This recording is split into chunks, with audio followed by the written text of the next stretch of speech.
我每喝一次酒，境界就会跌落一层。师傅临死前再三叮嘱我戒酒，可我却直接连喝了998天，散尽所有修为。宗门弟子都认为我疯了，就连一向看好我的美女长老都对我失望至极。可只有我知道，我的9剑仙系统激活条件就是散尽修为。于是我从绝世天骄沦落为宗门杂役，每天不是教蚂蚁谈情说爱，就是教开门大黄饮酒作乐。这让外门弟子天天嘲讽我脑子有病，可他们绝对想不到，在激活系统的这5年里，我的修为早已突飞猛进。就在我刚突破至元婴期时，师妹柳如烟却污蔑我捏了她的大腿。此时的我正酩酊大醉地躺在广场上一旁的柳如烟哭得梨花带雨，还请长老替我做主。师兄刚刚猥亵我，还说要是我将这件事情说出去，他就把我废掉修为埋到勾栏，我的清白没了。这让我以后还怎么嫁人啊？柳如烟越说越激动，越说越委屈，楚楚可怜的样子，一下子让周围所有人都将怒火转移到还在酣睡的我身上。而火云长老则是眯着眼看着我，他怎么也不相信当年的宗门天骄能够做出这种事情来。火云长老目光扫了一眼脸挂泪珠的柳如烟，是指此事是否属实？柳如烟立刻跪在地上，红着眼眶笃定道：弟子所说句句属实。半个时辰前，我按照宗门指令前来收集露珠，却不曾想被酒意大发的师兄按在地上，要行的不轨之事。弟子拼命反抗，可还是被师兄偷袭。弟子趁师兄恍惚之际，才趁机逃脱，还请长老为弟子讨回公道。可有证据？火云长老眯着眼，上下打量起来。柳如烟立刻从我怀里拿出一个红色肚兜，看到肚兜的那一刻，周围弟子皆大惊失色。没想到师妹说的都是真的，师兄竟然如此丧尽天良。殊不知，这一切都是柳如烟自导自演。2年前宗门曾出现过类似的事，那个被玷污的女弟子，如今已成了长老的亲传弟子。柳如烟这次就是想借我上位，为了更加真实，她趁我烂醉之时，将自己的贴身肚兜塞进我怀里，再加上出色的演技，不信宗门的人不上当。火云长老看到肚兜，内心也动摇起来。赵元浩身为舔狗，更是忍不住，当即走出抱拳道：我云师说，这等孽障乱我宗门门风，应废除修为，砍断4肢，逐出清玄宗。就在众人附和要严惩之时，一道慵懒的声音悠然响起：大家怎么都在啊？只见刚刚还在酣睡的我，此刻已经坐了起来，顺手拿起酒壶猛灌几口，睡眼朦胧地看着四周。刚刚发生了什么？火云长老面露不善地质问。林墨痕，你可知猥亵女弟子在清玄宗乃是重罪？我满脸诧异，与人群中的柳如烟对视，捕捉到她眼底深处的那一抹狡黠。我缓缓站起身子，你说我猥亵你了，那你说说看，我是怎么猥亵你的？柳如烟脸颊通红，有模有样地说道：师兄，你借着酒劲把我按在地上，还把我的贴身肚兜扯了下来，这就是证据。说着，他拿出那红色肚兜，两侧弟子全都看向我。我看了看柳如烟手中之物，露出一抹冷意。单凭一个肚兜就想污蔑我，是不是有点牵强？柳如烟直咬樱唇，表现出委屈的样子。师兄，我一介女流，总不能拿自己的清白开玩笑吧？难道你就没有一点愧疚之心吗？如此委屈的模样，引来许多门人怜悯。一时间，所有人都认定是我酒后乱性，欺辱了小师妹，就连火云长老也忍不住蹙起眉头，不知该相信谁。我并没有理会众人，提着酒壶踉跄来到柳如烟面前，确定是我猥亵了你？他刚要开口，我用手将他整个人碰飞了出去。两侧弟子被惊得说不出话。你竟然敢打我！柳如烟从小娇生惯养，如今被打更是发疯似的朝我冲来。我面无表情，又是一巴掌。赵元浩岂能容忍？柳如烟可是他的最爱，他不管不顾冲了上去，长剑直刺向我面门。只见我浑身蓝芒大放，剑气冲天而起。赵元浩猛地停下脚步，抬头惊恐地盯着那把刺破云霄的巨剑。不可能，你不过是练气期，为何会拥有这般实力？我没有回话，右手一挥，天空中的巨剑急速落下，整个清玄宗都为之震动。诸多弟子纷纷冲出洞府，漫山遍野的猛禽发疯似的逃离。柳如烟被吓得面色惨白。不可能，这家伙的剑意为何如此夸张？就连周边的宗门弟子也满脸错愕。能拥有这般剑意的人，整个宗门除了掌门之外，从未有人达到。这时被吓傻的赵元浩惶恐不安。别杀我，我师尊是宗门长老，你要是杀了我，我师尊不会放过你的。我依旧面无表情，大手向下按去，划破云层的巨剑垂直落下。在可怕的剑气之下，赵元浩的身体宛如玻璃般土崩瓦解，周围弟子皆被震撼，无一人上前制止。哪怕是元婴期的火云长老，也被惊得说不出话。我淡淡一笑，我乃元婴巅峰，何人敢杀我？又有何人能杀我？随着剑意消散，赵元浩至死也无法想象自己为何会死在一个杂役弟子手上。柳如烟害怕的浑身颤抖，他只有一条路，他就是咬死这件事。一旦落实他在诬陷，他将面临无法想象的惩罚。就在这时，从虚空中迈步走出一名中年男子。火云长老看到来者，赶紧上前叩拜，拜见掌门。眼前的男子正是清玄宗掌教丹阳子，范虚境的强者。丹阳子缓缓开口，说说吧，到底什么事闹得这么大？柳如烟见状，快步冲上来，泣不成声。掌门，求求你为我做主。随后将事情说了出来。丹阳子眉头微皱，看着满身酒气的我，毫无感情地问：可有此事？我抬手灌了一口酒，一派胡言，毫无根据。还不等柳如烟再说什么，火云长老连忙开口：掌门，不如我们探查林墨痕的灵魂，若有此事，一查便知。柳如烟闻言，脸色瞬间变得惨白。她忘了现在的我并非炼气期，可以探查记忆。惶恐之际，柳如烟灵机一动：回禀掌门，我并没有责怪师兄，我只是想讨个公道而已。另外，弟子从始至终都对师兄暗生情愫，若师兄愿意娶了弟子，弟子愿将这件事埋在心里，永不提及。如此慷慨激昂的诉说，周围弟子都快感动哭了。殊不知柳如烟原本想祸水东野，可如今对方成了元婴强者，那为何不直接成为他的道侣？未来修炼资源更是手到擒来。丹阳子皱眉，确定要嫁给亵渎自己的男人？还不等柳如烟回答，我骑着讽刺说道：“何须这般麻烦，直接探查灵魂多简单。”柳如烟娇躯一震，表情不安起来。要是查出自己在说谎，最后肯定不得好死。想到这，柳如烟拿出一把指甲刀抵在胸口。师兄不愿负责，师妹又有什么脸面活在世上？还不如死了算了。果然，他的操作让所有人都信了。林墨痕，你为什么就不能承认呢？柳如烟都愿意为你去死，你竟然像缩头乌龟一样闷不作声。面对宗门弟子的出言污蔑，我洒脱不羁的豪饮3口酒，随意擦干嘴角的酒刺，颔首道：“尔等杂碎，莫不是想与本座讨教一番？”如此傲视群雄的话语，令所有人大惊失色。丹阳子面露怒色，火云长老直接指着我的鼻子咆哮：“放肆！这里是清玄宗，只要你还是宗门弟子，就该好好接受调查。事成之后，掌门师兄自会为你讨个公道，而不是像你这样狂妄自大。”元婴的确很强，但在反虚强者面前，依旧如同蝼蚁。柳如烟跪在掌门与长老面前，仿佛受到了大委屈。还请掌门长老不要责怪师兄，师兄只是借着酒意才说出这些话。等师兄酒醒了，一定会同意这门婚事的。丹阳子满意的点点头，还是这小丫头聪明，懂得大事化小。随后她满脸正色道：“既然话已说到这个份上，本座宣布，从今以后，林墨痕与柳如烟结成双修道侣。”柳如烟悬着的心终于放下。若掌门强行查看我的记忆，等待自己的将是极刑。毕竟宗门最恨污蔑他人的弟子。我嘴角勾起冷意，灌了一口酒，讽刺道：“没想到堂堂清玄宗诸多长老掌门，竟也是有眼无珠之人。”丹阳子转过身，表情逐渐变得阴郁。若不是看在师姐当年的嘱托，他才懒得搭理。你们如此多的修仙者，竟然相信一个女子之言，真是可悲可叹！放肆！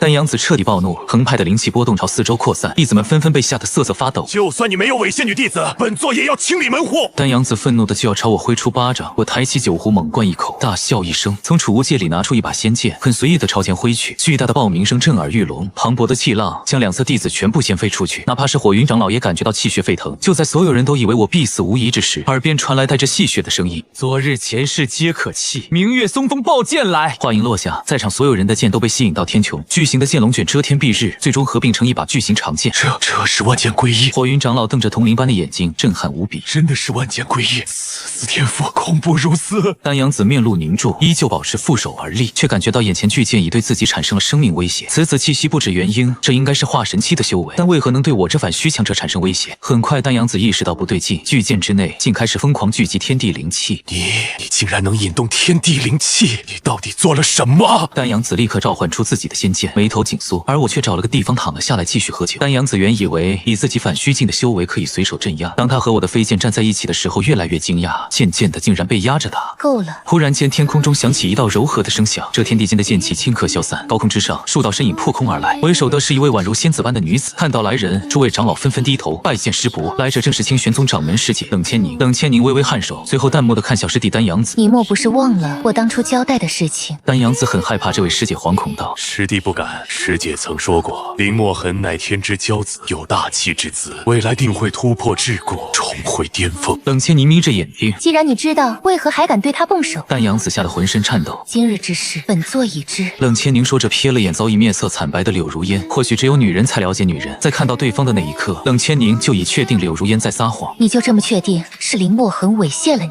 弟子愿以天道起誓，如有半点谎言，弟子此生将无法突破大成期。此言一出，诸多弟子，就连丹阳子都险些破口大骂。就他的天赋，定了天也就到元婴，还大成，怎么不直接说大罗金仙呢？只见冷千宁从储物戒内拿出一个碧绿色珠子，此物名为真言珠，凡是说谎之人拿着它，珠子便会变成红色，是真是假，一测便知。柳如烟神态紧张起来，如果真是这样，自己先前的话岂不是自打嘴脸？这时丹阳子嘴唇微动，师姐还真是好手段，不过真言珠对炼气境界的弟子来说损害极大，这有何难？冷千宁说着将真言珠抛给了我。本座问你，你是否猥亵了柳如烟？我闻声抬起头，淡淡一笑，不曾。真言珠毫无反应，也就是说我并没有撒谎。周围弟子见状全都沉默不言。林墨痕师兄所言属实的话，那么一直欺骗他们的就只有柳如烟了。柳如烟娇躯乱颤，眼神躲闪。既然林墨痕没做过，柳如烟你还不认罪？冷千宁语气掺杂几分冷意，柳如烟瞬间哭出声来。弟子乃玉龙国柳丞相的孙女，我以爷爷的名义起誓，弟子真的没有说谎，还望师祖明察。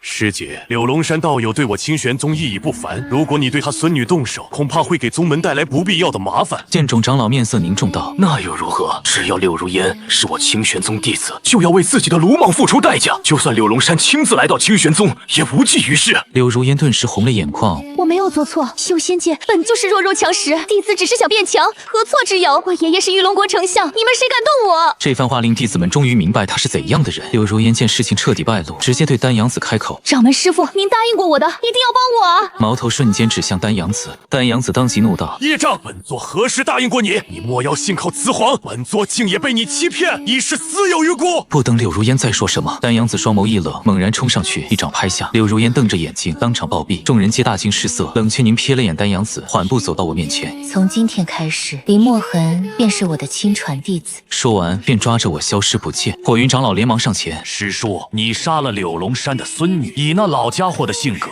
绝不会善罢甘休。丹阳子冷哼一声：那又如何？不过是区化神修士，将柳如烟的尸体冰封起来，送回玉龙国，并安排弟子通知对方缘由。到时别再说我清玄宗滥杀无辜。说罢甩袖离去。清静的木屋之内，冷千宁笃定道：你这么快就达到化神境了，不过最近还是要小心一点，切勿与丹阳子有过多接触。我淡淡的点了点头。冷千宁比谁都了解自己的小师弟丹阳子，从小就表现出极致的野心，只要成为他的拦路者都会被处死。若不是当年师尊的叮嘱，现在清玄宗掌教是谁还说不准。师尊，弟子有一事相求，您的女儿红格外香甜可口，能否再给弟子几坛？冷千宁脸上闪过一丝无奈，不过还是拿出几坛上好佳酿。可以给你，不过3个月后是玉龙国诸多修仙宗门的大比，期间有许多年轻天骄参加，我们清玄宗到时会有2人上场，你就是其中一个。师尊，不是我说，经过刚才一战，弟子已达化神，难不成您还要我跟那群筑基期的天骄战斗？会不会显得弟子太过不耻？冷千宁白了他一眼。各宗门天骄年龄都在18到200岁之间，其中不乏已突破元婴的。你以为都跟你一样是个怪胎呢？18岁就突破化神，我有些不敢相信自己的耳朵，200岁都能成为老祖的年纪了，竟然还被称为天骄。既然是师尊定下的任务，自当全力以赴。另一边，回到洞府的丹阳子一脸阴郁，没想到我竟已成长到如此地步。当初丹阳子曾想收我为徒，没想到我一夜之间散掉修为，可如今见我如此强悍，内心充满了嫉妒。不管你是不是清玄宗天骄，只要威胁到我掌门的位置，都该死。随后他唤来亲传弟子王腾，接下来就看你的了。王腾拱手答道：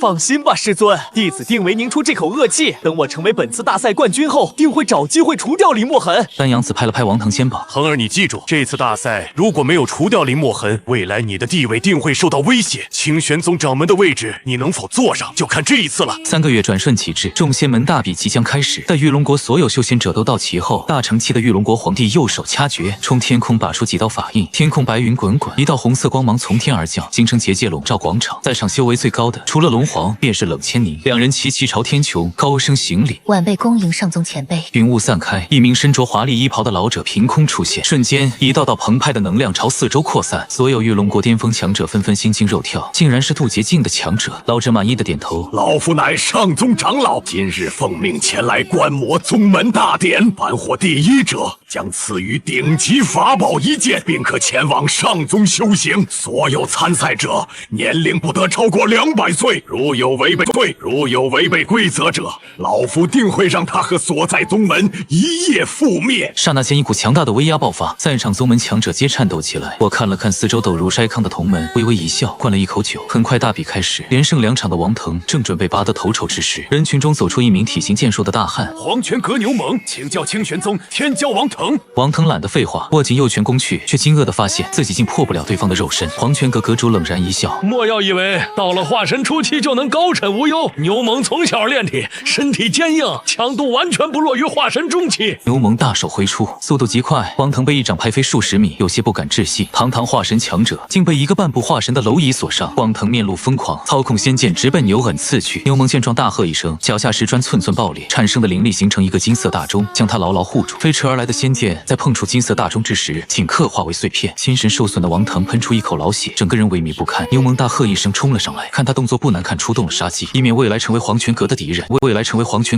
就在拳头即将落下之时，王腾大喊认输。当着上宗使者的面，牛虻不敢再动手，只能不爽地收回拳头。丹阳子也没想到化神初期的王腾竟然会败，不过他突然想到了我，既然王腾不是对手，但我估计也好不到哪儿去。如果他死在牛虻手中，倒也是件美事。想到这里，丹阳子嘴角勾起一抹诡异弧度。师姐，这种场面估计只有林墨痕可以扭转了。冷千宁岂会不知丹阳子心中所想？不过目前来看，宗门的确没有能与之对抗的天骄了。你有没有兴趣上去和黄泉阁天骄切磋一下？我闻言迈步走出，拿起酒壶仰头饮了一口。不用浪费时间了，孩儿等一起上吧。话音落下，全场鸦雀无声，所有人都用错愕的目光看着他。见一群天骄眼中的不屑，或嘴角微扬，抬手向苍天一劈，一道剑芒闪烁，如惊鸿一瞥般划破寂静的天空。看着天空中的一幕，所有人张大了嘴巴，尤其是王腾，眼中充满骇然。一剑斩天，上宗使者也吃惊地看向场内，竟然是化神后期，还是个18岁的孩童，这怎么可能？诸位道友，尔等谁能与我一战？各大掌门纷纷蹙眉，此子不可留，日后必成心头大患。一众天骄原本准备退场，却收到掌门击杀的命令，这不是明摆着让自己去送死吗？结丹元婴战化神开什么玩笑？可掌门的命令不敢违背，只能硬着头皮走上前。谁料我再次抬起酒壶，一饮而尽。这家伙疯了吧？喝了这么多酒，还不用灵力排出酒精？此子看似天赋异禀，实则是个嗜酒如命的酒鬼，未来成不了什么大气候。面对嘲讽，我爽朗大笑一声：“光阴长河诛心问，卸去风霜世间存，剑来！”话音落下，清玄宗千百名弟子手中的仙剑开始剧烈颤抖，随后在众人错愕的目光中，仙剑化作一道道光芒冲向天空。洛河门天骄秦无言见状，立刻大喝：“快动手！”可惜已经晚了，磅礴的剑气疯狂涌动，万里白云竟在剑气之下化为虚无。众多宗门天骄还不等有所动作，剑气纷纷让他们喷出一口老血，仅一瞬间就让他们感受到元婴被撕裂的痛楚。这时洛河掌门立刻怒喝：“化神小儿，你敢！”秦无言满脸不甘地化为了一缕青烟，众人倒吸一口冷气，那可是元婴巅峰的毒公子。秦无言满脸不甘地化为了一缕青烟，众人倒吸一口冷气，那可是元婴巅峰的毒公子，今日竟死得如此不明不白，甚至连元婴都来不及飞出。洛河掌门李青山咬牙切齿：“化神小儿，胆敢杀我洛河门天骄，老夫灭了你！”李道友，我最好奉劝你，你若敢动手，本座不介意灭了你整个洛河门，哪怕你宗门那个合体老怪物在，休想拦住我。冷千宁冷冷说道。李青山握紧拳头，最终还是忌惮冷千宁的身份，将怒火压在心头。这般建议，冷道友，你应该也做不到吧？龙皇颔首浅笑问道。冷千宁并未回答，他的确没办法施展出这般恐怖的剑意。龙皇微微一笑，将目光停留在我身上。上宗使者站起，苍然有力的声音回荡：“宗门大比正式结束，胜者清玄宗天骄林墨痕奖励终极仙剑一把，储物戒一枚，前往上宗修炼机会一次。”而此时的我却对奖励表示不满，前辈不知能否将这2件东西换成美酒？突如其来的这番话令众人脸色一怔，这家伙疯了吧？中品仙剑和极品储物戒竟要换成酒，简直暴殄天物。冷千宁看着他，眉头微皱：“林墨痕，你这是何意？”弟子认为仙剑不分等级，够用就行。储物戒弟子已有，所以想换成美酒。上宗使者哈哈大笑：“既然如此，老夫便送你百坛千年佳酿，再加千坛500年储清酒。”上宗使者面带微笑，既然他不要这2件宝物，那就是自己的了。袖袍挥动间，一坛坛美酒摆在我面前，浓烈酒香沁人心脾。一时间群情激愤，只有我自己清楚，实力既已暴露，中品仙剑留在身上本就不是好事，一旦离开宗门，定会遭无数强者追杀，还不如换美酒提升修为来的实在。随着上宗使者离去，那遍及玉龙国的庞大威压也消失了。正当各宗门掌教纷纷准备离去之时，柳龙山面色阴沉地走了上来：“丹阳子，你敢杀我孙女，今天不给我个交代，我定要你命！”他身后浮现一杆满是人脸的旗帜，竟然是万魂幡。清玄宗诸多长老脸色一变，立刻警惕，万魂幡现世，定会出现人间炼狱，难不成这狗贼想屠了整个清玄宗？龙皇此时也出现在众人面前，语气带着几分冷意：“刘丞相，你这是要做什么？”陛下有所不知，我孙女前不久加入了清玄宗，却不曾想在清玄宗被杀。我今日前来，就是为了给孙女报仇雪恨的。龙皇满脸诧异地看向冷千宁：“冷道友，这件事是否属实？”“属实。”冷千宁并未隐瞒。柳龙山瞪着怒目：“今日你们清玄宗必须给我一个交代，否则老夫就算死，也要让你们尝下万魂幡的滋味。”“你想找死不成？”冷千宁语气带着杀意。柳龙山内心生起胆怯，但想到身后有龙皇撑腰，逐渐硬气起来：“敢问丹阳子为何杀我孙女？”“因为你孙女污蔑我宗门弟子，按照宗门规矩，理应处死，本座何错之有？”“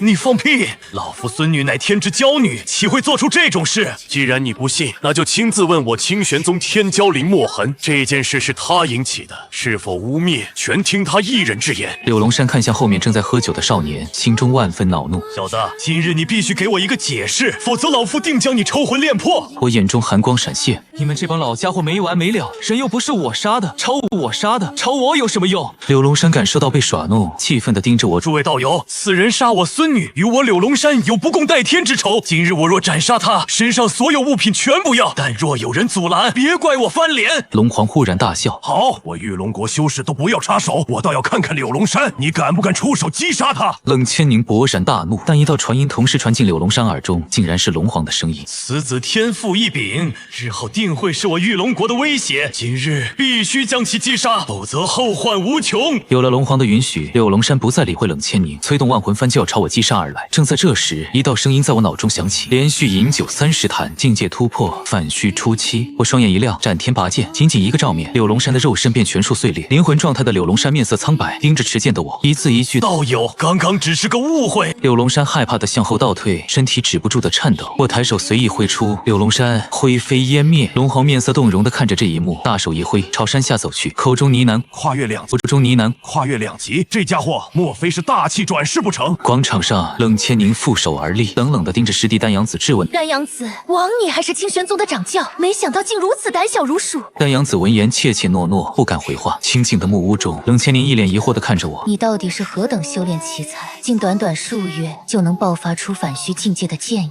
他犀利的眼神仿佛要将他看透，总不能告诉他自己拥有9剑仙系统吧？我只好胡编乱造。弟子天赋聪慧，只需与强者交手，便能领悟其中奥秘，从而提升境界。虽然这个回答并没有让冷千宁满意，但他也不再追问。往后几个月，我无聊地待在清净峰，于是偷偷跑到了宗门广场上。我的出现令还在练剑的弟子们纷纷一愣，随后立刻毕恭毕敬的鞠躬，长老也拱手抱拳。我的辈分在宗门内极高，哪怕长老也要称呼一声师叔。一位长老来到我身边：小师叔，再过半个月就是宗门考核，您身为师祖的亲传弟子，可要记得给弟子们做个榜样啊！宗门考核需要弟子下山历练，期间可惩恶扬善，灭杀妖兽越多，名次就越靠前。我摸了摸下巴：你确定我还要考核？这可是专门为弟子进行的试炼，无论是谁都需要参加。长老从口袋里拿出一块玉简递给我：小师叔，只要击杀妖魔邪祟，就会被记录在玉简上，这是丹阳子掌门亲自淬炼的。我收下玉简，拎着酒壶朝山下走去。在他离开以后，王腾从远处走了过来。怎么样，东西给他了吗？回禀王腾师叔，东西已经给他了，相信这次下山定有他好受的。王腾眯着眼，嘴角勾起弧度。我倒想看看你这个天之骄子，面对绝境会如何？妖兽与人类可有着不共戴天之仇？很快我来到万兽森林，丝毫不在意那些所谓的猛兽，只需稍微散发出丝丝气息，野兽便没一个敢靠近。很快我在森林外围遇见2男1女，正以3角之势将一只老虎精围在中间。这只老虎精已是结丹后期，老虎精率先发起攻击，锋利的爪子划破空气，一个照面就将结丹期的男子震飞出去。剩下2人大惊失色，祭出仙剑准备死战，可没几回合就被打趴在地。为首的大师兄艰难爬起，一张灵符出现在指尖。这是我们云山宗宝物，若我们出事，灵符会第一时间通知宗门。老虎精嘿嘿笑道：你还真让虎爷好笑，你那明明是千里追踪符，等你师门长辈来了，让虎爷好笑，你那明明是千里追踪符，等你师门长辈来了，你们早消化成一坨翔了。老虎精没理会受伤的男人，径直朝着吓得花容失色的小师妹走去。然而就在这时，一道剑气划破虚空，朝老虎精劈来。老虎精被吓出的瞬间后退。谁胆敢袭击虎爷，报上名来！虎爷从来不杀无名之辈。我现出身形，微微一笑，巧了，我就是无名之辈。说着，我从树上摘下一片落叶，随着御剑诀的淬炼，落叶化作一抹剑气，贯穿了老虎精的身体。庞大身躯轰然倒地，一枚金色内丹升起。3名修仙者看着我，大气都不敢喘。仅用一片树叶就击杀结丹后期的虎妖，这是何等强者！为首的大师兄立刻拱手行礼：晚辈云山宗张峰，这是师弟李楠，师妹林巧儿。不必紧张，这只老虎精的尸体我就带走了，没问题吧？3人哪敢说什么，连连点头。我笑呵呵地将虎妖尸体收起，这可是好东西，肉可以烤着吃，内丹至少能换几10坛佳酿。既然没事，那我就告辞了。突然林巧儿叫住了我，她说此次他们是为了传说中的神奇瑞兽而来，她愿意为我指明方向，只需要瑞兽的几滴精血。我想了想，无所谓的答应下来。2人踏上仙剑，可没多久，我竟然躺在仙剑上呼呼大睡起来。林巧儿满脸惊愕，这里可是呼呼大睡起来。林巧儿满脸惊愕，这里可是万兽森林，哪怕元婴强者都可能遇害，而这位前辈竟在这种地方喝多了睡觉。直到夜晚，我从睡梦中醒来，看着满脸紧张的林巧儿姑娘，你没好好休息一下吗？林巧儿用异样的眼光看着我，困了就睡，饿了就吃，修仙本就枯燥乏味，还是喝酒聊天来的惬意。林巧儿对眼前的男人有些刮目相看，这修真界能有如此心境的人不多。升起篝火，我熟练地将虎妖肢解放在火上炙烤，很快浓郁肉香飘荡而出。我很绅士地将食物递了过去。谢谢谢前辈。就在这时，我仿佛感觉到了什么，站起身看向身后。既然来了，就出来吧，别躲躲藏藏的。随着草丛响动，一名身穿黑袍的老者走了出来。没想到在这万寿森林里还能碰到一对小道侣。黑袍老者舔了舔嘴唇，露出猥琐的表情，看向灵巧。我正好缺个炉鼎，你这道侣不错，就给老夫降降火吧。然而他话音刚落，一道寒芒瞬间穿透老者胸膛。魔修人人得而诛之，黄泉路上走好。黑袍老者面色惊恐地看向我，他当即放弃肉身，不惜代价让元婴逃走。只不过在我面前还是太慢了，下一刻元婴一同被斩灭。林巧儿呆呆站在原地，不敢相信的元婴老怪就这么被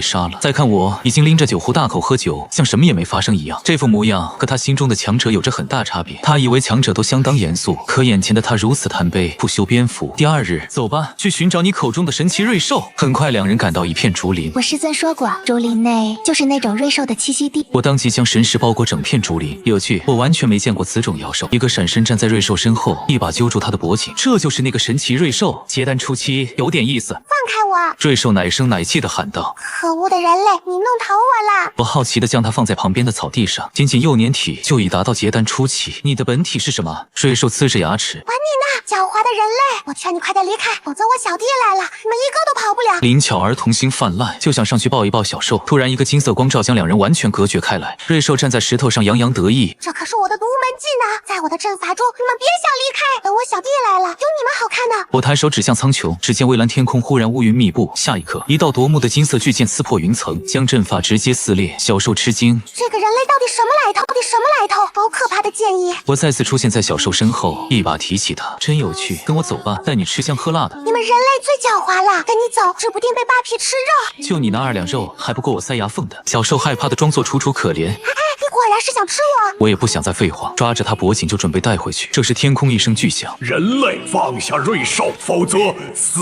一道暗红色身影悍然而至，强劲的威压直接将林巧儿掀飞出去，竟然是独角魔龙。依靠龙之力，实力不亚于反虚强者。然而我并没有搭理，很随意的仰头痛饮几口，随后将瑞兽交给林巧儿。林巧儿抱着瑞兽立刻躲到一旁，惊恐地望着化身大圆满的独角魔龙。那极具压迫感的魔龙仰天长啸，百里天雷汇集此地，如同世界末日。周围竹林被夷平。我抬头看了一眼，数十把仙剑破空而起，纷纷悬浮在身侧。独角魔龙癫狂一笑，根本没把我放在眼里。嚣张的人类和这些剑魂归阴虚吧！紫黑色雷霆轰然落下，令百里之内的生灵都感受到前所未有的恐惧。若不是我留下的灵力，林巧儿恐怕早已香消玉殒。在我的控制下，仙剑直接融合成一把冷冽的剑芒，甚至凌驾于那百里神雷之上。独角魔龙产生了些许恐惧，然而现在想离开已经晚了。我用力向下挥砍，撕心裂肺的疼痛让魔龙发出震耳欲聋的咆哮。独角魔龙瞪大眼睛，不甘心的轰然倒地，灵魂直接灭杀。我随意将独角魔龙收入储物戒中。有了这只魔龙，这次任务够了。我来到林巧儿面前，接过瑞兽，将精血丢给他。我们走吧。此时万寿森林外围，张峰和李楠正满脸焦急地看着一位老者。师尊，我们还是进去找找吧。黄振龙老者闭眼掐指，再过半个时辰，如果巧儿还不回来，我们就去寻找。很快，一道光影出现在3人面前。黄振龙立刻毕恭毕敬：“万辈云山宗长老黄振龙，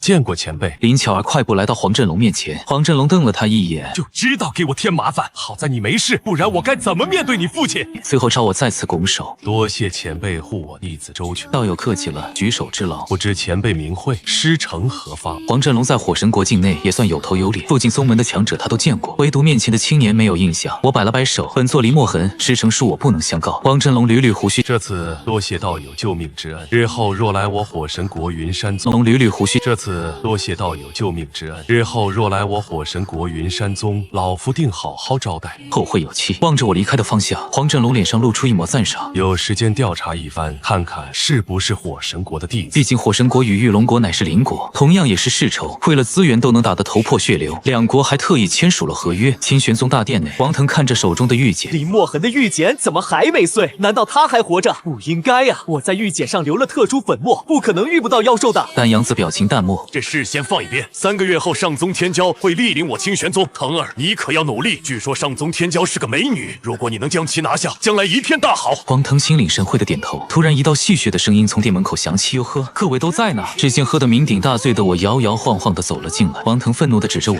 放肆！你好大的胆子，竟敢擅闯大殿！王腾上前拎着我的衣领，可下一秒一巴掌扇在他脸上。王腾捂着脸踉跄后退2步，缓过神后就要祭出仙剑，却被丹阳子叫住。师侄，听说你去了万寿森林，为何这么快就回来了？完成考核任务，自然就回来了。丹阳子眉头一挑，那本座倒想看看你带回来了什么战利品。凭借杨子眉头一挑，那本座倒想看看你带回来了什么战利品。凭借你的实力，应该不是什么阿猫阿狗吧？要是没什么好东西，那可要视你为不合格，前去守剑100年。这条宗规你应该知道。不知诸位可听说过独角魔龙？王腾哈哈大笑，那可是万寿森林数1数2的顶级妖兽，哪怕反虚中期都破不了他的鳞甲。不是我瞧不起你，你要真有这实力，我认你当爹。丹阳子也面色铁青，林墨痕，莫要把牛皮吹得太大。大手一挥，将独角魔龙的尸体直接扔在地上。王腾瞪大眼睛，满脸不可置信。我儿王腾还不喊声爹来听听？王腾脸色格外难看。现在考核应该通过了吧？说师叔还有什么问题，可去找我师尊。说完看向王腾，还有玉简上的粉末，应该是为了吸引妖兽吧？不过对反虚强者来说，如同虚设，看在我师父的面子上就不追究了。但若有下次……话未说完，王腾看着他的背影，气得浑身颤抖，捂着肿胀的脸颊。师傅，您要为弟子讨个公道。丹阳子也在气头上，暴怒道：没用的废物，这点小事也办不好，真的太让为师失望了。回到住处的我，将瑞兽放在桌上。放心吧，这里没人伤害你。这是30块中品灵石，现在是你的了。瑞兽闻，这是30块中品灵石，现在是你的了。瑞兽闻言开心地摇着尾巴。与此同时，冷千宁已闭关结束，丹阳子找了过来。你此番前来，莫不是为了本座那念图吧？丹阳子满脸不忿，师姐，他实在太过分了，目无尊长，不知深浅，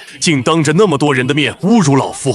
为何辱你？你不明白吗？丹阳子被怼得哑口无言，仍有些不爽。师姐，我堂堂清玄宗掌门，难道连一个弟子都管不了吗？弟子可以管，但也得分谁。林墨痕身为本座弟子，你这般针对，莫非是对本座不满？师弟，当初我答应过师尊帮你守住清玄宗，然而你的做法太让我失望了。感受到一股冷意袭来，丹阳子忙说：师弟只是想守护宗门未来，如果师姐不信，我愿在师尊陵墓前起誓。冷千宁脸色舒缓了些。师姐，2个月后上宗天骄莅临我清玄宗，我想让王腾与对方认识认识。冷千宁差点笑出声来。师弟，你真以为上宗天之骄女能看得上你的弟子王腾？丹阳子表情不满，自己呕心沥血养了100年才突破化神的弟子，到师姐嘴里竟如此不堪。很快我收到师尊召见，带着瑞兽来到主屋。弟子见过师尊。冷千宁盯着瑞兽，眉头微动，认出了他的身份。毕竟东岭南州的瑞兽只有1只，瑞兽同样认出了冷千宁，奶声奶气道：原来是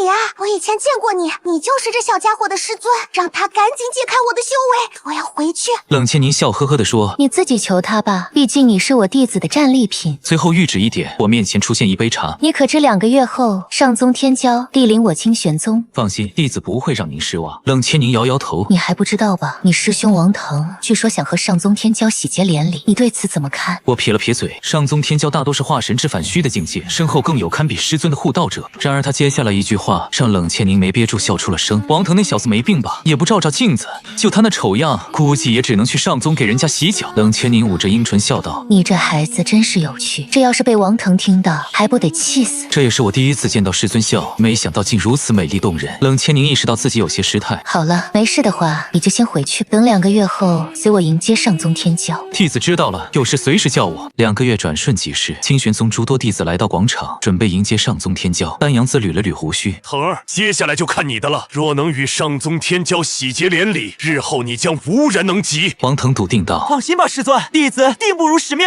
随后他瞥了一眼还在喝酒的我，眸中闪烁冷意，而我毫不在意地抬起酒壶：琼浆玉液金杯酒，不如3尺敬苍天，好酒好酒。这时天空出现一道七彩虹桥，上面站着几十名身穿白衣的男女。丹阳子带着王腾率先走过去拜见。为首的女子瞥了眼丹阳子：您便是清玄宗掌门丹阳子师叔吧？小女名为纳兰嫣然，神玄宗天骄。原来是纳兰嫣然道友，久仰大名。丹阳子笑道：这位是我的弟子王腾，也是我清玄宗天骄。纳兰嫣然只是点了下头，便径直朝冷千宁走去。弟子纳兰嫣然拜见冷千宁前辈，师尊让我给您带个好。纳兰师侄不必客气，你师尊近来可好？一切安好，多谢前辈挂念。纳兰嫣然微微拱手，随后目光停留在冷千宁身旁。这是本座的孽徒林墨痕。闻言，纳兰嫣然的双眸子突然闪烁着一抹奇特光彩。我听说过他，宗门大比中凭一己之力击败诸多宗门天骄，还击杀了玉龙国丞相柳龙山。我笑了笑，摆摆手。这时丹阳子笑呵呵走过来，我也安排弟子准备晚宴，让我弟子王腾带您逛一逛，如何？纳兰嫣然摇摇头婉拒。不了，我想和林墨痕道友讨论修行的真谛。丹阳子掌门勿怪。丹阳子脸色格外难看，他不明白为什么所有人都围着我转。冷千宁颔首微笑。林墨痕，你就带纳兰氏址附近逛逛吧。弟子知道了。看着两人离开的背影，王腾气得脸都黑了。不过他像是突然想到了什么，将目光留在纳兰嫣然侍女翠玲身上，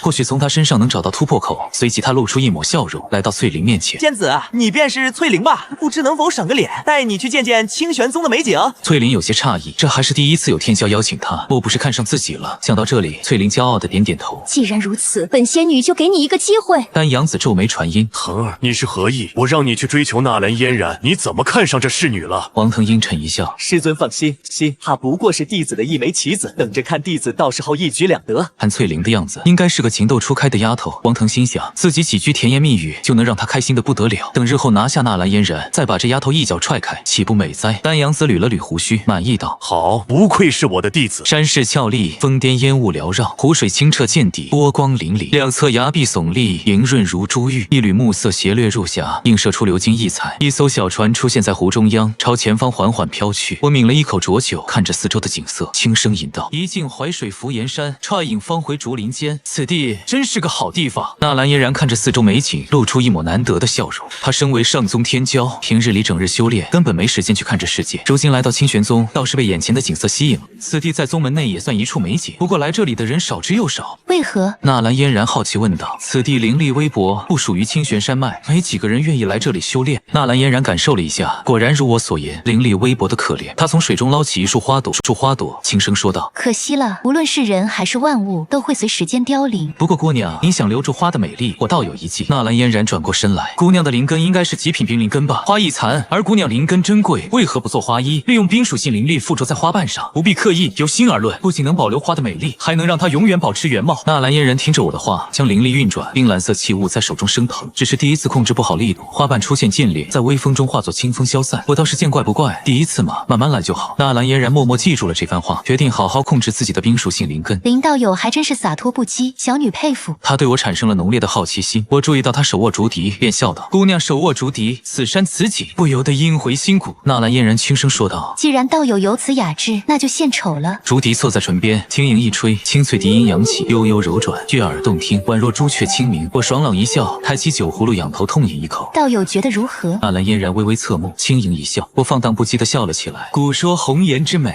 以端庄为态，以鹦鹉为姿，以书画为品，人间百媚，定有不凡。纳兰嫣然樱唇轻启，手中竹笛轻握，朝我快步冲来。我心领神会，仰头饮酒一口，抽出剑柄与之碰撞，砰的一声巨响，两侧湖水激起100丈水花，极为壮观。远处的王腾看着这一幕，牙齿都快咬碎了，恶狠狠盯着我，心中怒道：该死的，为什么我想要的东西你都要抢走？等我突破桎梏，就是你的死期。日落西洋，远山如黛，水面波光粼粼。木船之上，我和纳兰嫣然并排而立。纳兰嫣然轻声说道：我们此番前来清玄宗，并不只是切磋，而是需要前往幽冥灵谷。据说那里出现了绝世珍宝，师尊命我前去抢夺。什么珍宝？不清楚。纳兰嫣然摇了摇头，只知道此地凶险万分，稍有不慎就可能香消玉殒。师尊安排我来清玄宗，与天骄一同前去。那你们为何不找其他门派的天骄？还不是因为你。纳兰嫣然苦涩一笑，我摸了摸鼻子，当初醉酒之时记不清发生了什么，只知道灭了洛河门的毒公子秦无言。林道友，今日之事对我心境冲击很大，事情结束后便会返回宗门闭关突破。回到清玄宗后，丹阳子为几人准备好休息的房间，想让王腾照顾他们的起居，却被纳兰嫣然拒绝。幽静的房间里，翠玲为纳兰嫣然整理床铺，随口说道：公主，你以后离林墨痕远点，他不是什么好东西。为何如此侮辱林道友？纳兰嫣然语气不满：你不知道林墨痕前不久还猥亵了女弟子呢，清玄宗的弟子都知道。不可能。纳兰嫣然蹙眉：林道友绝对不是那种人，哪怕只相识一天，他也明白我的为人。然而翠玲继续说道：这件事是王腾亲口说的，而且柳如烟就是因为林墨痕而死，爷孙2人都死在了他手上。纳兰嫣然并不相信柳如烟不过炼气境界，而我未来的成就绝不止步于此，对方很可能在污蔑我。同为宗门天骄，王腾为何要污蔑我？翠玲为公主准备好洗脚水，边揉搓边说道：公主，有些人隐藏极深，您不能只看外表，毕竟林墨痕的实力摆在那里，对一个女弟子做出那种事也是情有可原。够了！纳兰嫣然低声斥喝：灵儿，你从来不会废话，今日为何说这么多？翠玲害怕的低下头：灵儿只是不想让他蒙骗了您。下去吧。吧，这件事不准再提，否则别怪我翻脸无情。佩林不蒙骗了您。下去吧，这件事不准再提，否则别怪我翻脸无情。佩林不敢再多说，退到一旁。不过目的已经达到，他完成了王腾交代的事情。虽然从公主表情看，他根本不信，但怀疑的种子只要种下，想要解开心结就没那么容易了。翌日，清玄宗广场，神玄宗诸多弟子早已聚集在这里。2名天骄走上前，脸上带着戏谑。早就听闻清玄宗天骄实力强横，不知是哪几位？丹阳子看了眼王腾，王腾心领神会，拱手道：“清玄宗掌门弟子王腾，见过诸位道友。”化神初期，为首的男人单手悬于身后，微笑道：“100岁突破化神也算一代佳话了。还有呢？”安玉玲身边的沈雪竹跳到广场正中心。清玄宗小竹峰弟子沈雪竹，见过诸位道友。元婴初期，来人挑了挑眉，目光闪过嫉妒。20几岁突破元婴，在上宗也极为罕见。此人名为李平后，神玄宗天骄，化神后期。我记得清玄宗还有一位天骄，不知是谁。等了许久，不见人应答。丹阳子眉峰不展，质问冷千宁：“师姐，林墨痕呢？”冷千宁面无表情：“再等等吧，应该又是喝醉了。”对于我这个弟子，冷千宁早已习以为常，只要不触碰宗规，不滥杀无辜，他定会护我周全。没想到清玄已习以为常，只要不触碰宗规，不滥杀无辜，他定会护我周全。没想到清玄宗天骄竟然如此傲慢，神玄宗弟子们纷纷不满，翠玲也添油加醋。公主，您看到了吗？这就是林墨痕名副其实的酒蒙子，必然也会做出猥亵女弟子那种事。王腾听到翠玲的话，露出笑意，心中祈求我再晚些到。就在众人群情激愤之时，一道慵懒的声音从远处响起。众人循声望去，只见满身酒气的我摇摇晃晃走了过来。昨晚我下山喝酒，直到天亮才回来，这才想起切磋的事。沈雪竹快步走上前，你又喝了多少酒？我淡淡一笑，伸出一根手指，10坛，是一直喝到早上。众人轻抚额头，没想到小师叔竟然喝了1个晚上。李平后看向摇摇欲坠的我，蹙眉道：“这就是你们清玄宗第一天骄。”王腾在一旁落井下石，并不是第一，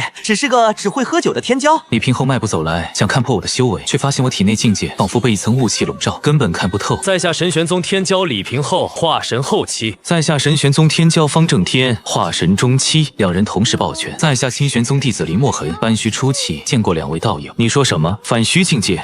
在下清玄宗弟子林墨痕，班虚初期，见过2位道友。你说什么？反虚境界。方正天满脸惊骇，李平后同样表情古怪，与方正天对视一眼。方正天轻声说道：“没想到林道友修为如此恐怖，在下佩服。”随后他转向冷千宁，拱手行礼：“冷前辈，我们可以开始了。”冷千宁颔首，看着我们3人。沈雪竹抬起右手：“师祖，弟子想试试。”虽然他只有元婴境界，但作为清玄宗天骄，也想试试与上宗的差距。冷千宁并未拒绝，不过是切磋，不会出现伤亡。擂台之上，沈雪竹背剑而立，面对李平后。李平后从怀中拿出折扇，颔首笑道：“既然姑娘有此雅兴，就由在下陪切磋1、2，请。”蓦然间，沈雪竹快步冲来，速度如惊雷般，剑芒刺破虚空。但李平后侧身躲闪，折扇轻挥，一股气劲直接将他震退。姑娘速度的确很快，不亚于元婴后期大圆满，但在化神面前还是太慢。师兄言重了，接下来才是真正的比试。沈雪竹身形一转，犹如光影般穿梭，令人难以置信。这种速度甚至不亚于化神强者。这是神游步。王腾驻足观看，眉头微皱。神游步乃清玄宗至高功法，修炼大神可达残影。拥有此功法的只有冷千宁。眉头微皱。神游步乃清玄宗至高功法，修炼大神可达残影。拥有此功法的只有冷千宁。没想到他竟传给了沈雪竹。李平后逐渐认真起来，他在意的不是速度，而是那股蕴含极致能量的剑意。他收回折扇，取出一把3米长棍，金色符文闪烁，凌厉剑气自天空倾泻而下，两者碰撞，气劲爆发，涟漪四散。但在绝对的实力面前，沈雪竹终究不是对手，被击退数百米，彻底输掉了切磋。然而李平后并无喜悦，他触碰右侧脸颊，发现不知何时被划破了一道口子。元婴修士竟然伤了自己，难以置信。沈雪竹心中暗道：师叔教导的剑意果然厉害，不过等级差距太大，还是没办法越级挑战。方正天注意到李平后脸上的划痕，跳上擂台：“你先下去吧，接下来交给我。”王腾也跳到比武台上，拱手道：“道友，请。”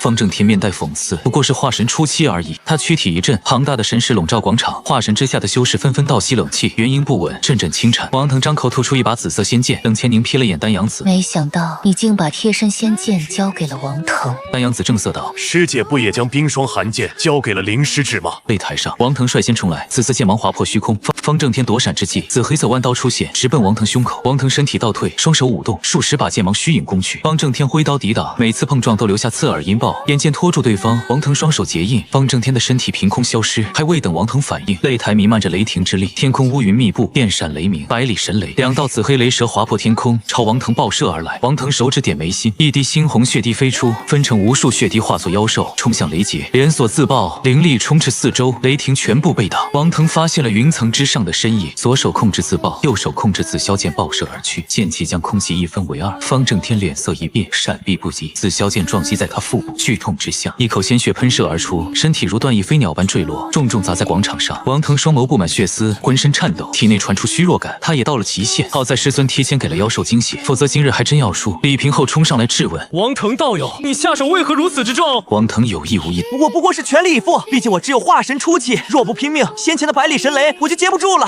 李平后无话可说，只能给方正天服下丹药，一胜一负。若纳兰嫣然再败，上宗颜面尽失。丹阳子大笑：不愧是本座弟子，腾儿先回来休息，接下来交给你师弟了。他瞥了眼坐在椅子上已经睡着的我，眉峰不展。我这副毫不在意的样子让他极为不满。沈雪竹将我唤醒，我睁开眼看了看打完的两人，深深伸了个懒腰。师叔小心，纳兰嫣然贵为上宗天骄，实力绝对强横。沈雪竹叮嘱道。我拎着酒葫芦来到擂台，洒脱不羁般仰头饮酒2两。纳兰嫣然面带微笑看着我，手握竹笛道：林道友，你这副样子能继续切磋吗？我摆了摆手，醉酒状态下，我的灵力反而得到了提升。纳兰嫣然抬起右脚，触碰地面的同时，擂台以肉眼可见的速度结了一层冰霜，朝四周蔓延，温度急速下降。我低头看向冰霜，含笑道：姑娘实力果然强横，这冰霜不仅能提升自身实力，还能削弱对手灵力。手中出现一把银白色仙剑，灵力涌动。纳兰嫣然并未小瞧我，昨日湖中他就领教过我的剑术，我的实力在东岭南州绝对称得上霸主。我饮酒2两，爽朗笑道：云游四海，见云志，不如见云志，不如笑看天地间。剑起！无数仙剑破空而起，看似平平无奇，但仔细感受便能发现剑气内蕴含着极致能量波动。上宗强者皆抬起头，眉头微蹙，内心悸动。纳兰嫣然竹笛放在红唇边，轻轻吹响，音波扩散，涟漪荡起。剑芒落！我右手食指问剑苍天，无数仙剑化作雨水般垂直而落。纳兰嫣然音调加重，无尽音波化作结界围绕身体，清脆的碰撞声不断响起，火花迸溅，结界出现蜘蛛网式的破痕。纳兰嫣然伸出仙指，冰蓝色气劲融入结界加固，飞剑碰撞出现萎靡，似乎难以破开他的防御。我端起酒坛，仰头痛饮，清澈烈酒顺嘴角滴落，浸湿衣衫。纳兰嫣然能清晰感觉到我的实力在一点点提升。恭喜宿主饮酒一坛，奖励宿主9剑仙造诣。系统提示音在我耳畔响起，嗡鸣的剑意笼罩苍穹。如此天地浩劫般的手段，这家伙真是反虚初期。李平后震撼道。我的眼神逐渐坚定，朝纳兰嫣然颔首道：姑娘，在下可要用力了。纳兰嫣然整理下耳旁青丝，嫣然一笑：道友尽管用力，我也想见识道友的真正实力。渺渺剑仙云中起，渺渺剑仙云中起，万剑归一荡青山。随着我的声音落下，清玄宗弟子腰间佩剑全部不受控制朝我飞来，哪怕上宗弟子的佩剑也在其中，顷刻间疯狂融合，又是万剑归宗。火云长老瞪着眼睛，当初我就是用这一招击杀了赵元昊，如今再次使用，威力是先前的100倍甚至1000倍。剑冢之内沉浸此地的仙剑化作惊鸿飞出，剑冢长老们见怪不怪的摇头叹气，不知是福是祸。如此天赋异禀的少年，日后定会被处处针对。石柱之上，白发老者缓缓睁眼，双手结印推演我的未来。老夫遥望未来，一片混沌，回首其身后一片虚无，此乃大凶之兆。老夫面色凝重，想告知冷千宁，却被拦住。万万不可，此乃他的命数，异世劫难，莫要泄露天机。擂台之上，我的剑气在纳兰嫣然催动下的冰凤凰面前毫不退让，凤鸣鹤唳。纳兰嫣然身后飞出一道冰蓝色光影，在天空中盘旋，化为一只冰凤凰，圣洁无比，展翅翱翔，在天空中留下冰蓝色气旋，形成100米高的巨型龙卷。丹阳子面色凝重，极致幻灵冰凤凰，冰仙子纳兰嫣然的冰凤凰。冰仙子纳兰嫣然的实力竟然恐怖如斯，哪怕是老夫恐怕也不是对手。纳兰嫣然素手抬起，冰凤凰径直冲上去，我面无表情，大手向下按去，划破云层的巨剑垂直而落，极致剑气之下，宏伟山门顷刻间4分5裂，巨石滚落，清玄宗剧烈晃动。冰凤凰在触碰到剑芒的瞬间，化作无数冰块4分5裂，消散无踪。剑芒并未停止，径直朝纳兰嫣然席卷而去。好在巨剑停留在他正上方，否则凭他目前的灵力，根本无法承受。纳兰嫣然叹了口气：我认输了。上宗弟子纷纷错愕，才几个回合，师姐就挡不住了。我单手握着酒葫芦，袖袍挥动，巨剑瓦解，化作无数仙剑回到各自主人身边。我抱拳回礼，冷千宁颇为满意的点头。纳兰嫣然深深行礼后说道：前辈，弟子奉家师之命前往幽冥灵谷，不知能否让林道友同行？冷千宁看向我，弟子愿意。幽冥灵谷是东岭南州为数不多的危险之地，但其中宝物不计其数，正好趁机寻找草药酿制最强的酒。既然如此，幽冥灵谷凶险万分，若有危险，切勿深入。冷千宁叮嘱道：师尊，弟子也愿意前往。王腾毛遂自己不到。师尊，弟子也愿意前往。王腾毛遂自荐，纳兰嫣然刚想拒绝，翠玲提醒道：“公主，王腾道友能击败风正天，自然有手段，跟我们同去，或许有帮助。”纳兰嫣然想了想，只能点头同意。王腾嘴角微勾，目光阴冷。等到了幽冥灵谷，我再趁机把你扔在里面。纳兰嫣然是我的。小半日后，数道身影在殿前升空。为保安全，清玄宗安排一名合体境界的长老随行。这位长老叫帝君婉，清玄宗长老，看似20几岁，实际700多岁，修为合体后期大圆满。冷千宁与丹阳子的师妹，但她明显有些不靠谱，酒不离口。哪怕被冷千宁从闭关密室拖出来，还惦记自己的美酒。她趴在仙剑之上，时不时抿一口酒。我对此都有些佩服。她要是觉醒九剑仙系统，恐怕比我还久见仙。帝君婉来到我身侧，招手道：“墨痕，你过来。”我操控飞剑过去，师叔有何事？帝君婉拍了拍身旁位置，坐我旁边，师叔有话说。我落在他身旁。那个，本座听说你也喜欢美酒，让我瞧瞧你的酒什么年限的。还不等我反应，他就从我腰间摘下酒葫芦，咕嘟咕嘟喝了好几口。我心疼的要命，那是1000年份的洛桑酒，从上宗使者手中换来的。师叔，您这是何意？年份的洛桑酒，从上宗使者手中换来的。师叔，您这是何意？我夺了回来。别这么抠门嘛，我们是一家人，把酒给我倒一半。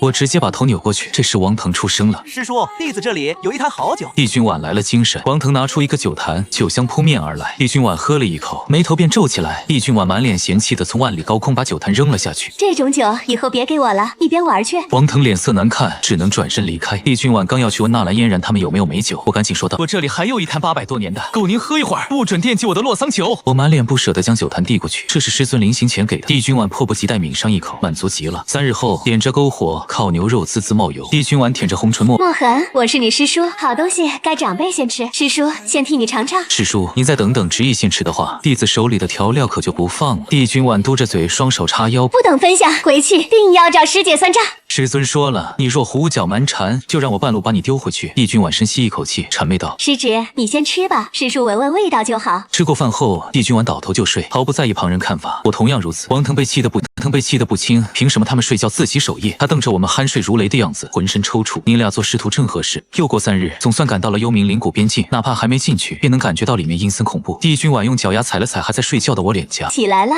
到了。我醒来，正好看到他用脚趾揉搓我脸蛋。师叔，你太过分了。帝君婉嘿嘿一笑，几天前我也这么做的，你能奈我何？好了，到了。帝君婉瞥了眼众人，尔等听好，接下来的路靠你们自己，本座不会出手，除非遇到生命危险，不准进入幽冥灵谷内部，那里合体强者都不一定能活，别傻乎乎往里冲。帝君婉单独来到我面前，你多小心，别被毒瘴迷得神魂颠倒。而且，就算我不动手，神玄宗那名强者也不会让这群孩子出事。我也感觉到云雾中的气息，大成初期的修真者，不愧是神玄宗底蕴。帝君婉传音道：“墨痕，小心你师兄王腾，他可不是好东西。”帝君婉将玉简分给众人，里边有我的神石，遇到危险立刻捏碎，我会第一时间找到你们。进入幽冥灵谷，暗无天日，危机四伏，蛰虫蚁兽颇多，大多带有剧毒。我道是谁呢？剧毒，我道是谁呢？原来是神玄宗的道友。一道冷漠声音从前方传来，一群身着黑红长袍的男人出现，为首之人相貌丑陋，手握银白弯刀，笑眯眯盯着纳兰嫣然几人。竟然是你，狮魁宗少宗主渡鸦。狮魁宗以炼制狮魁出名，被炼制的傀儡灵魂永久封印其中，求生不得，求死不能。渡鸦笑道：“你们来干什么？我们就干什么。”纳兰嫣然朝我传音：“狮魁宗，犀牛贺州臭名昭著的宗门，渡鸦实力反虚初期，他父亲是散仙境界。”渡鸦瞥了眼李平后：“你们两个化神小儿还敢来这里，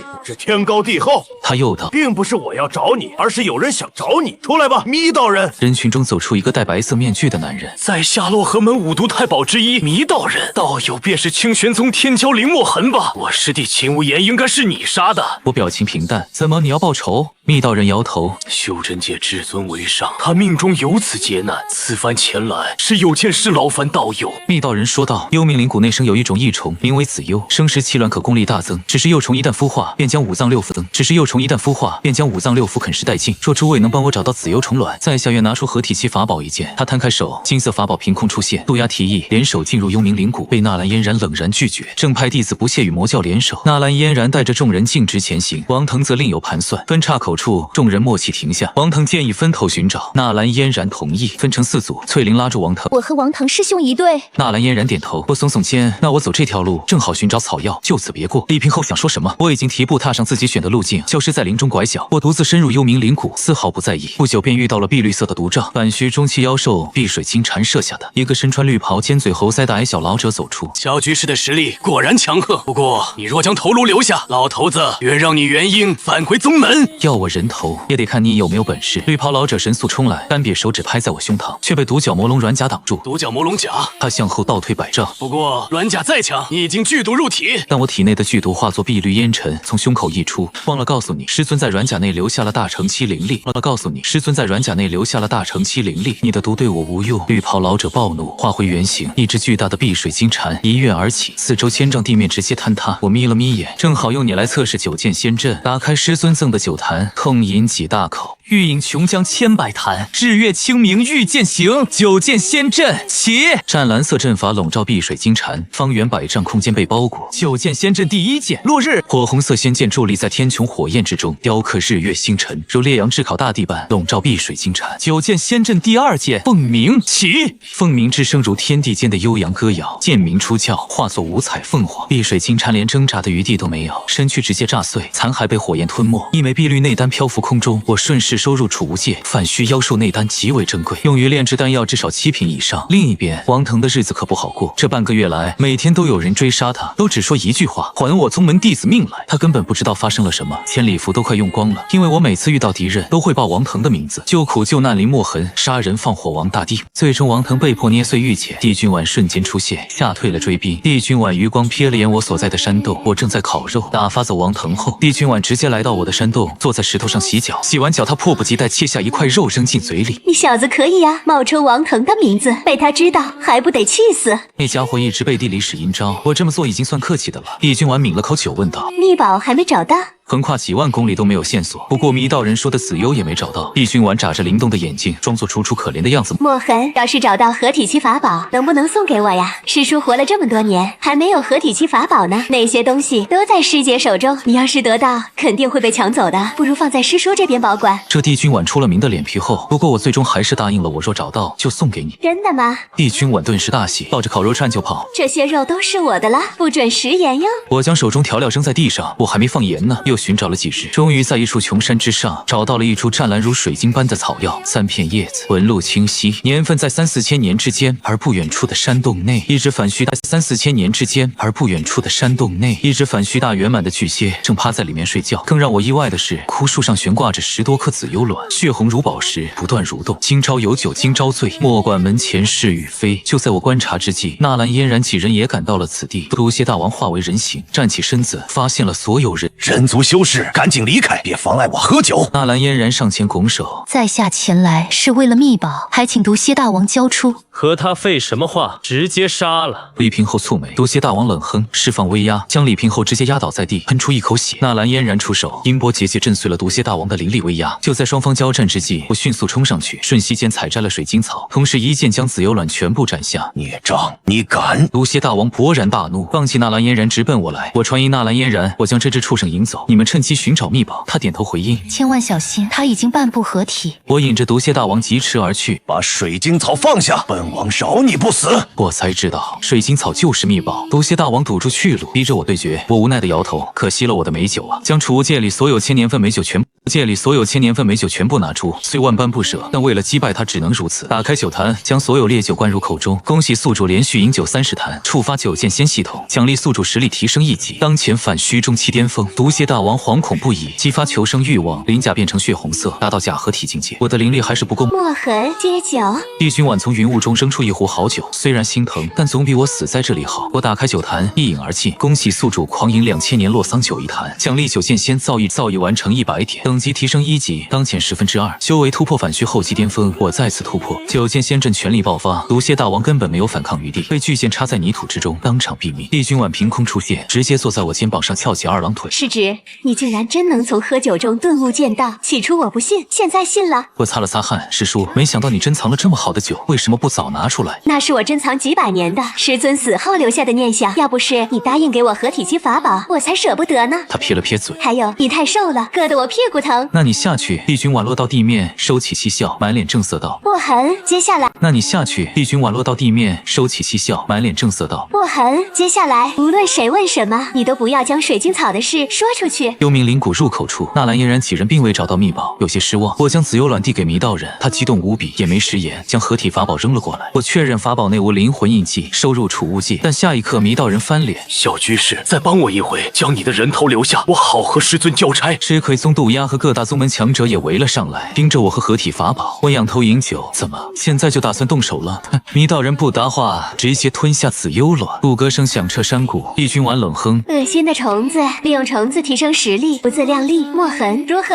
我面无表情，交给我。迷道人有了紫幽卵加持，速度达到残影，但云游四海剑如虹，琼浆玉露挂心中，剑鸣四起破八荒，山河寸断夜难行。我一剑挥出，迷道人的手臂毫无抵抗力的破碎，整个人化为一缕烟消失。利用外力强行提升的实力终究是假的，假的又怎么可能是真的对手？我背剑而立，诸位若还想要合体期法宝，一起上吧。杜雅脸皮抽动，笑道：误会误，倒有这般强劲，我等岂会自讨苦吃？后会有这般强劲，我等岂会自讨苦吃？后会有期。头也不回地带人离开了。纳兰嫣然转过身来，整理耳旁青丝，轻声道：林道友，我们也要离开了。出宗已有3月，虽秘宝未得，但能与道友相识，是小女荣幸。7月初7，淮水竹亭，感谢陪伴，后会有期。他不舍得看了我一眼，与众人离去。后会有期。我耸耸肩，目送他们远去。帝君婉突然拍了下膝盖：哎呦，差点忘了，墨痕，你们先走，本座要把这里的草药全收集起来。他嘿嘿一笑，从储物界拿出麻袋，看向幽冥灵谷的灵草与妖兽，露出贪婪的表情。夜间，我回到清净峰。墨痕，你终于回来了。师尊冷千宁从竹屋冲出来，浑身只裹着宝贝，长发湿漉漉的。刚沐浴完，我平稳落地，鞠躬行礼，弟子拜见师尊。冷千宁微微点头，淡漠依旧，但那双眸子带着几分欣赏。此番历练如何？收获不错。我将毒蝎大王和碧水金蝉的内丹取出，还有一些珍贵草药。冷千宁目光扫过妖兽，并不在意，但停留在水晶草上时，眼前一亮，快步走来抓住根茎。这是水灵破镜草。水灵破镜草，这不是水晶草吗？我愣住，两者极为相似，古籍中也很少记载水灵破镜草。在水灵破镜草，它堪称仙品草药，具有固本求源、洗髓之功效，乃极品中的至宝。想必这就是上宗需要的东西。冷千宁满面正色叮嘱：墨痕，日后无论如何，不准将此物告诉任何人。我点头。你刚归来，多加休息。弟子明白。冷千宁对我颇为满意，没想到我又突破了反虚后期巅峰，用不了多久，或许真能突破合体境界。次日，我下山购买美酒，青山小镇的醉香楼，老鸨特意准备好酒。林仙人，这是我们特意为您准备的，请尝尝。我端起酒坛痛饮，味道虽不如师尊的酒，在凡人世界里算得上佳酿了。这时门口传来骚动，侍卫驱赶一个衣衫褴褛的乞丐，来者是客，他的酒钱算我的。我站起身来，将面前的酒都收了起来，朝外走去。乞丐突然抓住我手腕，多谢仙人。我微笑，从口袋拿出一锭金子，放在他帽子里，转身消失。待我离开后，乞丐的表情露出一抹赞赏之色，随后迈步走进了酒楼，回到清玄宗山门。丹阳子负手而立：你又下山了。本规定亲传弟子不受约束，弟子应该没有违背。丹阳子抽了抽嘴角，如今我反虚后期巅峰，而他才反虚中期，差距越来越大。他强压嫉妒。林师侄，听说你们在幽冥陵得到了半部合体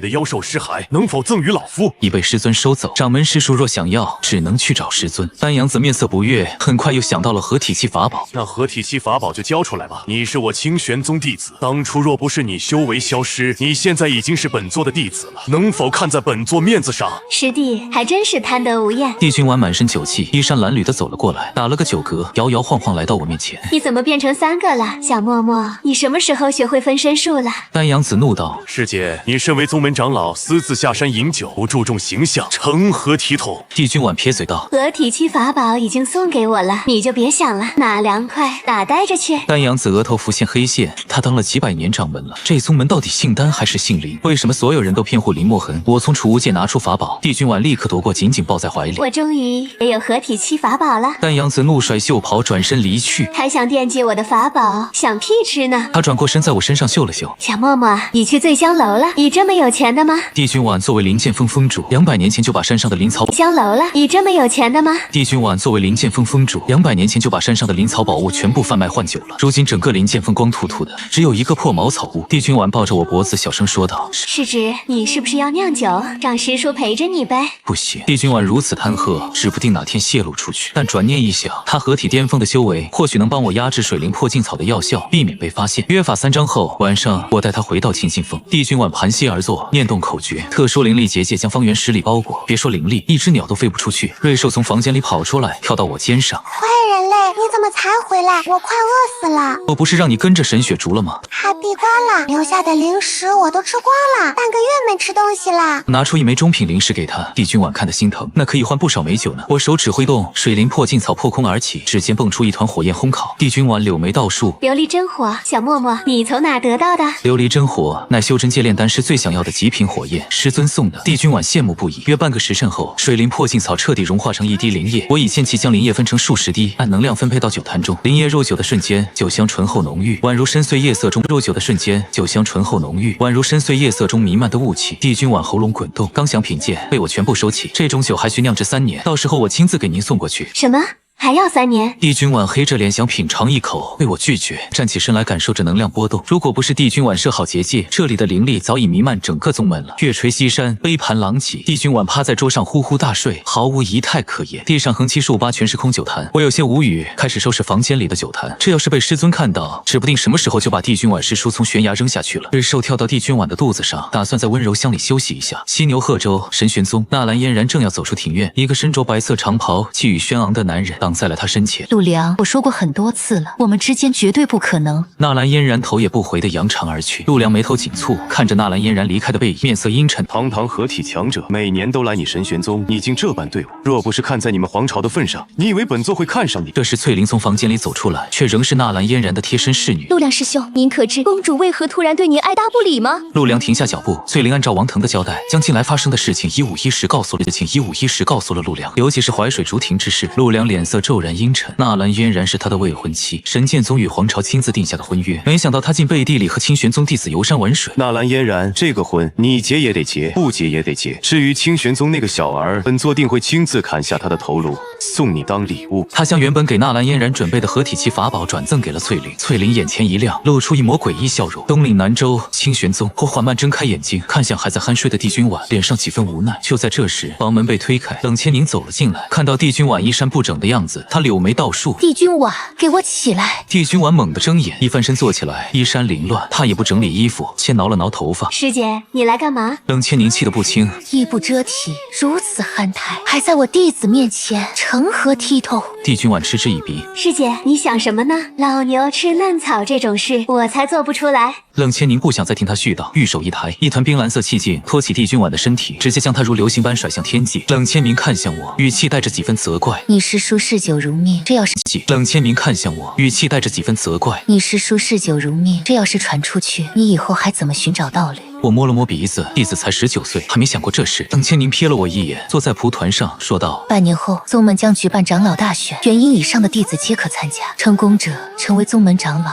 若能拿到首席长老，未来便能顺利继承掌门之位。我已帮你报了名。”我沉默片刻。长老候选每300年举行一次，期间所有落选或失败的老牌强者都会出山，其中不乏合体强者。清玄宗传承1000年，宗门内隐藏着许多老怪物，剑种长老也有机会参加。我的天赋的确出众，但毕竟只是反虚后期巅峰，遇到合体修士胜算不大，除非醉酒状态。冷千宁拍了拍我的肩膀：“不用太大压力，还有半年时间。要是真能拿到首席长老，为师绝不亏待你。”我点了点头，既然是师尊的任务，前方再坎坷也得走完。不过还需准备好久，避免切磋时出现意外。简单寒暄后，我抱着瑞兽离开清净峰，准备去小竹峰看看沈雪竹。已经好几个月没见了，也不知道她怎么样。来到小竹峰的竹林深处，盘坐在石头上的沈雪竹听到脚步声，头也不抬。我不是说过了，不要打搅我。师姐，是师叔来了。沈雪竹立马站起身来，朝竹林外跑去。看到我的时候，那双灵动的眼睛充满了思念。师叔，他张开手臂扑了过来，我本能想躲，但看到他满是委屈的眸子，站在原地没动，任由他撞进怀里。师叔，你终于回来了，我还以为你……他的声音带上了哭腔。我伸手揉了揉他的脑袋，放心吧，你家师叔没那么容易死在妖兽手里。沈雪竹抿了抿嘴唇，看着我胸口的软甲。师叔，软甲用上了。雪竹做的软甲确实心灵手巧。他小手整理耳旁青丝，微微一笑。若不是师叔给的独角魔龙鳞甲，也没办法制作出来。淮水湖畔，月光如水，一艘木船停靠岸边，我倚在船上摇晃着酒葫芦。沈雪竹坐在船头，洁白的脚丫轻轻拨动湖水，鱼儿在他脚下游荡。他他喝了几口酒，已有些昏沉。师叔，半年后的长老考核你也参加吧。原本没想参加，拗不过师尊。这次娘亲也帮我报了名，不过雪竹自知修为不够，恐怕很难成为长老。沈雪竹透过湖水看着自己通红的脸，叹了口气。到时候雪竹会为师叔打气的。乾坤未定，何必这么早下结论？我跃起身来，拉着沈雪竹稳稳落在湖面正中，她脚尖点在水面上，荡起一片片涟漪。同为剑修，雪竹你的剑戾气太重，我有一门功法，今日传授给你。我踩在湖面如履平地，闭上双眼，挥出一剑，湖面上剑气荡过，我开始舞剑，看似轻盈，身后却留下一道道水墨画般的残影。沈雪竹一愣，眼前的景色从翠绿变成了山水画般的笔墨风，招式简单流畅，却透着潇洒恣意。我仰头痛饮几大口烈酒，高声道：欲见天中阙，云游八方海，饮酒阅苍穹，唯我醉中仙。一剑挥出，湖水从中解开，两侧垒起几丈高的水墙，以肉眼可见的速度猛涨。手中不是朽木，而是货真价实的仙剑，剑芒如惊鸿一瞥般划破云雾。雪竹，你可看清楚了？沈雪竹沉浸在剑法之中，无暇回答。我忽然将剑朝天一指，百花凋零，花尽残落。长剑落下，一阵清冽的风吹过，湖泊两岸花瓣飞扬，落在湖面之上。秀星剑舞杀法之气太重，你身体不好，不可常舞。此舞名为落日，重柔美少杀法，与你有益。我将亲手绘画的剑谱交给他，沈雪竹紧紧抱住剑谱。谢谢师叔。师叔，为何您的剑和宗门剑谱极为相似，又不相似？天下武学一脉而成，勤加修炼，对你大有裨益。说完，我已消失在湖面上，以及他怀中还残留温度的剑谱。沈雪竹贝齿轻咬嘴唇，害羞地低下了头。雪竹身后传来一道严肃的声音：小竹峰峰主白羽林不知何时出现在此地。沈雪竹立马转身，将剑谱藏在身后。白羽林移到他面前，嗅到酒味，柳眉倒数：你又喝酒了？娘，只是小酌一杯。白羽林刚想教训他，想到我饮酒修炼之事，便忍住。刚才的剑意是你师叔引起的吗？师叔对剑的领悟，堪称现世无敌。白羽林目光落在湖面上尚未散去的剑芒，他伸手触碰，指尖竟被划破一道口子。元婴修士伤不了我，他留下的剑意竟然可以。白羽林眺望远方青山，神色黯然，轻声道：夫君，如果你真的可以，还希望能够保护好女儿。半年后，清玄宗广场，鼓声如雷，宗门长老比试即将开始。广场上足足站了几千名弟子，各方势力尽数到场。冷千宁端坐椅上，面带冷漠。王腾站在丹阳子身旁，脸色阴沉。这半年修行，他已突破化神后期巅峰，这次说什么也要成为后期巅峰，首席长老。剑种长老们御剑而来，朝冷千宁鞠躬。冷千宁只淡淡嗯了一声。丹阳子心中不爽，自己好歹是掌门，剑种长老连招呼都不打，但碍于实力和地位，只能作罢。人群中，一个身着橙色华丽宫袍的女子格外醒目。王腾好奇问道：师尊，此人是谁？丹阳子平静道：陆灵娇，反虚后期修士，300年前与本座一同竞选宗主之位。陆灵娇抬头看向丹阳子，露出一抹阴冷的笑容。她走到冷千宁面前拱手：师姐，300年了，没想到你已突破大成。灵娇，好久不见。冷千宁亲手帮她整理耳旁青丝。陆灵娇又看向丹阳子身旁的王腾，从他眼中看到了猥琐与贪婪，厌恶地转过身去。丹阳子冷哼：陆灵娇师妹，你就没看到师兄我吗？陆灵娇讥笑道：丹阳子，当初若不是你投机取巧，怎么可能坐在这个位置？这么多年过去了，你还是反虚初期，真是令人耻笑。丹阳子被噎得说不出话，又被他的眼神吓得坐了回去。比试正式开始，丹阳子宣布规则：22人参加，抽签决定对手，选出10大长老，再决出首席长老。第一战，陆灵娇对阵剑种长老周芳，周芳祭出仙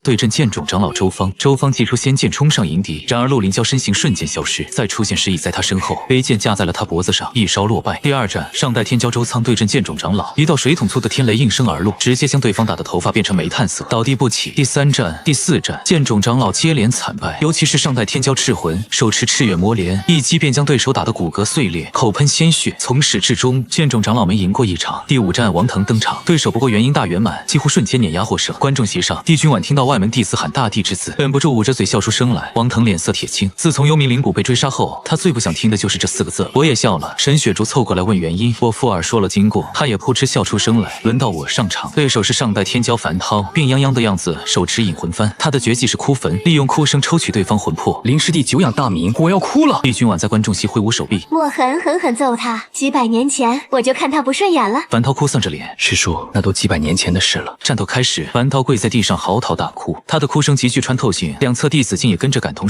身受起来。紫黑色魂魄在比武台上浮现，其中有柳如烟的灵魂。我眉头微蹙，看着柳如烟的魂魄。柳如烟师妹，当初是丹阳子将你击杀，今日让师兄送你魂游3途吧。手指一挥，剑起，宗门中无数桃花落叶缓缓升腾，粉色花瓣在空中旋转，化作一把把仙剑，满山桃花瞬间飘零，一剑引来一山之花，顶住了亡魂的冲击。我摘下酒葫芦，痛饮一口，桃花纷飞，剑芒起，落叶飘零似冬春。秋风是剑，朽木是剑，天地之间无一物不可作剑，右手食指再次斜指苍天，剑芒耀眼夺目，不仅震碎了魂魄，更将樊涛撞飞100米之外。冷千宁全程眯着眼，没有说话。他心里清楚，我最终还是要离开清玄宗的。接下来的切磋并不激烈，大多是元婴和化神修士之间的比拼。沈雪竹本以为自己和长老无缘，却没想到成功击败了元婴大圆满修士，用剑舞惊艳了所有人。我成功了！他开心地跳了起来，跑到我面前。师叔，我是宗门长老了。我伸手揉了揉他的脑袋，沈雪竹俏脸通红。师叔，晚上你有时间吗？雪竹准备了坛好酒，想和你一同品尝。听到好酒2字，我来者不拒，我来者不拒。相约淮水竹亭，王腾盯着我的背影，满眼嫉妒。林墨痕，等神剑宗少宗主前来，就算你师尊也保不了你。第2轮开始前，抽签决定对手。我手中的令牌上空无一字，轮空，直接晋级前6。王腾恨得牙痒，我倒没太在意，端起酒葫芦朝冷千宁拱手，转身离开了比武台。沈雪竹看了看手中令牌，又看看我离去的方向，立刻说道：“掌门，弟子自知不敌诸位天骄，我弃权。”冷千宁没有拒绝，沈雪竹放下令牌，朝我的方向跑去。青山小镇醉香楼，老鸨亲自迎接。我递过一枚灵石，听说你们酿了款女儿红，特来品尝。瑞兽趴在我肩上嗅了嗅，你们人族真奇怪，为何喜欢这种东西？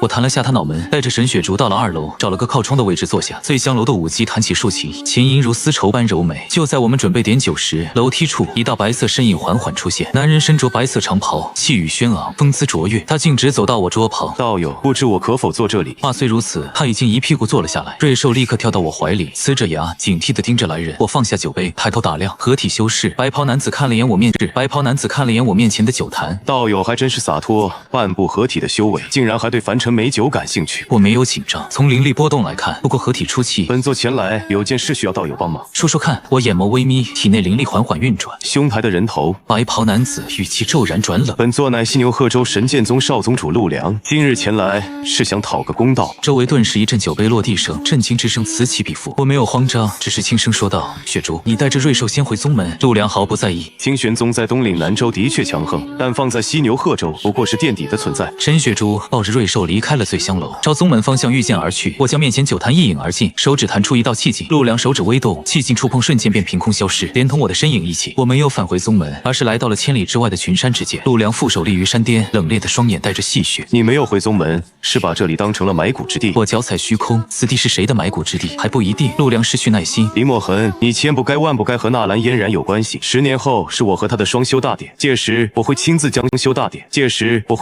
你的人头送给他。我没理会他的白日做梦，将师尊送的美酒取了出来。陆良掌心凝出一根赤金色棍子，怒指我道：“小儿准备受死！”我喝光酒坛中的烈酒，擦干嘴角。神剑宗少宗主不用剑，用棍有趣。此功法乃师尊传教，好莱坞、花果香、定海一棒万妖朝，这是东胜神州奥莱国的功法。我逐渐认真起来，能让这个天骄如此骄傲的功法，绝非等闲。剑起，我朝天一指，尖剑化成数十柄，每一柄呈现不同颜色，急速旋转，形成高达100米的巨型龙卷，将方圆1000丈空间包裹其中。陆良抬头看了眼漫天仙剑，孑然一笑：“区区反虚小儿，胆敢挑衅合体大能！”他手中赤金棍猛然挥出，棍影撕裂长空，朝我当头落下。我仰头再饮一口酒，眼神逐渐凌厉，剑芒与棍影在半空中猛然碰撞，方圆100里的山峰在冲击波下寸寸崩裂。漫天晨雾之中，我的声音悠然传出：“昨日前世皆可弃，明月松风抱剑来。”陆良瞳孔骤缩，晨雾散尽，群山尽碎，唯有我提剑而立，酒葫芦在腰间轻轻摇晃，而真正的战斗才刚刚开始。